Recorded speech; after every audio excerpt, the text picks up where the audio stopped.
അസ്സലാമു അലൈക്കും വറഹ്മത്തുള്ളാഹി വബറകാതുഹു. പുണ്യങ്ങൾ പൂത്തുലയുന്ന പുണ്യമാക്കപ്പെട്ട മാസമാണ് ഷഅബാൻ. റമളാനിൻ്റെ മുന്നോടിയായി എല്ലാവരും റമളാനിന് വേണ്ടി ഒരുങ്ങി തയ്യാറാവേണ്ട മാസം. അതിലെ പ്രധാനപ്പെട്ട ദിവസമാണ് ബറാഅത്ത് രാവ്, അതായത് ഷഅബാൻ 15 രാത്രിയും പകലും. നബി സ്വല്ലല്ലാഹു അലൈഹി വസല്ലമ തങ്ങളെ തൊട്ട് അബൂ മൂസൽ അശ്അരി റളിയല്ലാഹു അൻഹു റിപ്പോർട്ട് ചെയ്യുന്ന ഒരു ഹദീസുണ്ട്.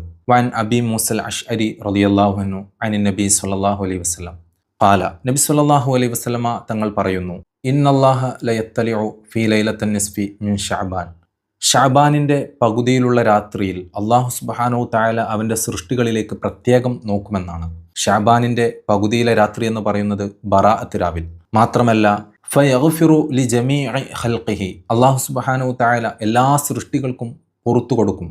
ഇല്ലാ ലി മുശ്രിക്കിൻ ഔ മുഷാഹിനിൻ, അള്ളാഹുവിൽ പങ്കു ചേർത്തവർക്കും, അതായത് ഷിർക്ക് ചെയ്തവർക്കും, അതുപോലെ തന്നെ കുടുംബ ബന്ധം, സൗഹൃദ ബന്ധം, അയൽപക്ക ബന്ധമൊക്കെ മുറിച്ചവർക്കും ഒഴികെ അള്ളാഹു സുബ്ഹാനഹു തആല എല്ലാവർക്കും പുറത്തു കൊടുക്കുന്ന രാത്രിയാണ് ബറാഅത്തിൻ്റെ രാവ് എന്ന് പറയുന്നത്.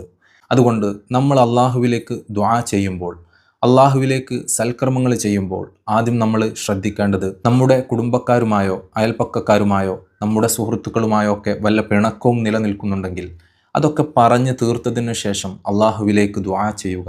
എങ്കിൽ നമ്മളുടെ അമലുകളും നമ്മുടെ ദുആകളുമൊക്കെ കൂടുതൽ സ്വീകാര്യമാകാൻ കാരണമാകും. ഈ ഷഅബാനിലെ 15 ബറാഅത്തിൻ്റെ രാവും പകലുമൊക്കെ പരമാവധി ഉപയോഗപ്പെടുത്തുക. അസ്സലാമു അലൈക്കും വറഹ്മത്തുള്ളാഹി.